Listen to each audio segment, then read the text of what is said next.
Hey there, it's Dusty Thunder again with another Reddit story for you. This one is titled, Am I the Astronaut for Refusing to Pay a Friend Who Paid for My Wedding Dress? Oh no. Wedding drama. Prepare yourselves. Hey Reddit, I was looking to buy this dress from a brand in New York City. New York City? Man, I'm really dating myself with that. Because I'm not based there, the only option was to go through a retailer where I'm based, and that would cost $2.4K, excluding alterations. I found a listing from Still White, and it was the exact dress I wanted in my size and brand new. The previous owner had canceled her wedding for $900. My longtime friend from school, S, who happened to be in New York at the time, agreed to pick it up for me and bring it back with her to where I'm based, where she's also from. I was really grateful and happy, and I was even intending to gift her $100 on top of the Uber rides to and from the place I said I would reimburse as my token of appreciation. However, my joy turned to shock/horror/dismay/disbelief when I saw S's Instagram story showcasing her trying on my wedding dress. Oh no. I mean, I don't think there's a person here. I don't think there's anybody here watching the stream right now, seeing this video. I don't think there's anybody seeing this that's like, yes, that's completely okay.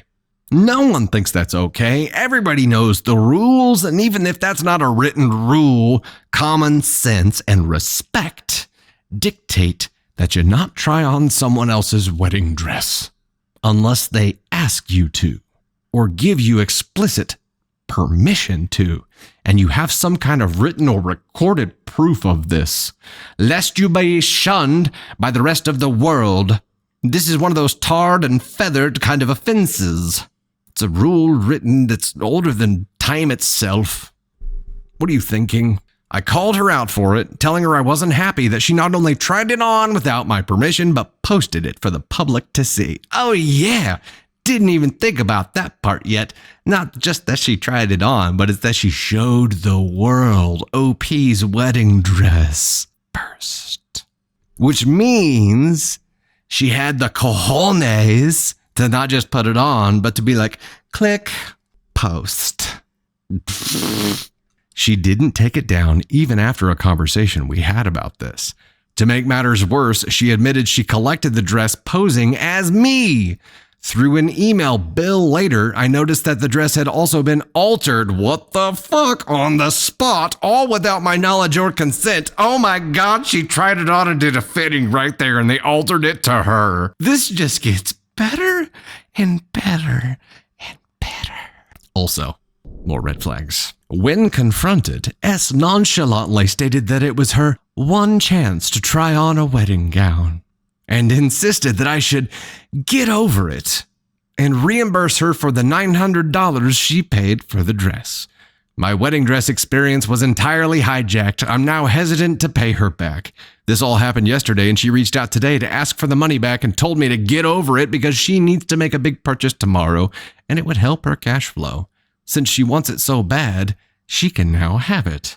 Am I the astronaut? We have an update. There is an update to this story. Before we get into the update, what do you think? She broke the wedding laws. I don't know how else to say it. I don't know.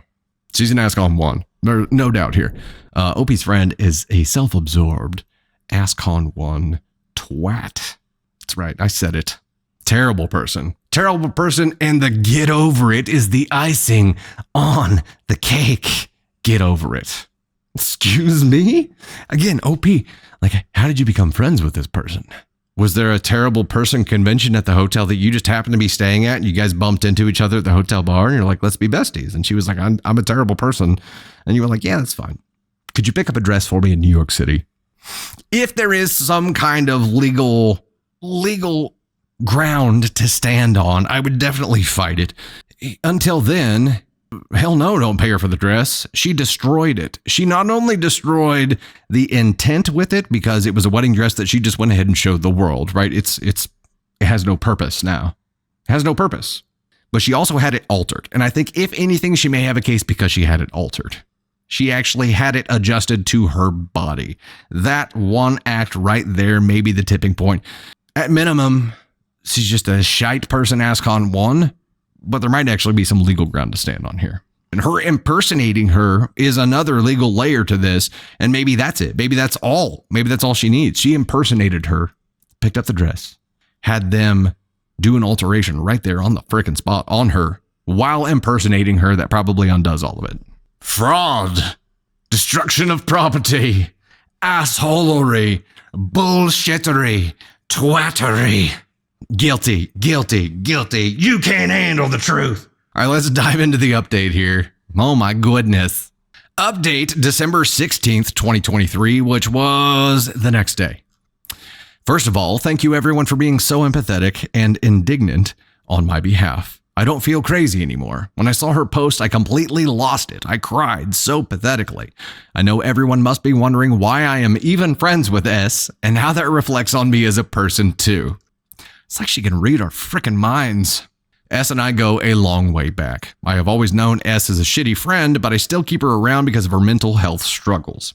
I was the only friend connected to her family, so if anything, I would have been the one to sound the alarm. I don't think I could have lived with the guilt if anything really happened to S. But, well, I guess my job is done because S's audacity tells me she's in a much better place. Good for her. Moving forward, I don't have the dress in hand yet because it's still in New York with her. Well, then why the hell would you give her the money for it anyway? Until you can physically inspect it? She is coming back to where we're based February 24th. I agree that she was doing me a favor, and for that I think I will still pay her for the dress. After all, it is $900, but with the following terms. I will only pay her upon receipt of the dress. Thank you. The trust is completely broken. I don't know what else she might have done to the dress. Sleep in it? I unfortunately need this leverage over her until I have it in my hands, else she has no incentive to keep her hands off of it. Yeah. For all I know, she chucked it in dusty storage to spite me. I feel like the way you're using the word dusty there is, I'm slightly offended. 2, I will pay her the $900 minus the cost of dry cleaning and alterations. Touche. It's like borrowing a friend's clothing and not washing it before returning it. Did I mention she also tried it after her Pilates class without showering? Haha. Oh no. I think this arrangement is fair, and I would not owe her anything. 3, I will end this friendship. To be honest, I think if S and I met as adults, we wouldn't be friends. The friendship has ran its course, and I think I did the best I could in this friendship, if that's what FS stands for. She, for real, said I'm pulling an Anna Sorokin on her. S called me a con artist and isn't even sorry that she rained all over my parade. Friend? Human? Hold on. She said she's Anna, like inventing Anna. I'm sorry, my dress is very VIP. The money's coming. I'll have my dad wire it in the morning. It's very VIP. Get over it. Yeah, but that's what she's... No. If anybody's Anna here, it's the person who impersonated someone else. You nasty biznatch. 4, she's uninvited. Need I say more? Nah, I think OP, you're handling this all very well, and apparently she's had enough time to like coolly and calmly reflect on all of her options. Not once did she mention a legal path in here. I think if her friend S, henceforth now known as Anna, we'll go Anna, inventing Anna. Henceforth, S shall be known as Anna. If Anna did buck this offer in any way, if she fought this, if she tried to press, I mean, right now she's the one without $900 on her hand and she has the dress, right? So when she hands the dress over, OP's going to have to determine the cost of the dry cleaning and alterations, which she can probably estimate ahead of time. So she could like inspect it and give her cash on hand right there. And that may be the end of it. If S/Anna here bucks that at all, this could elevate to a legal standing. I don't think S/Anna will let it get to that point. I don't think it will get there.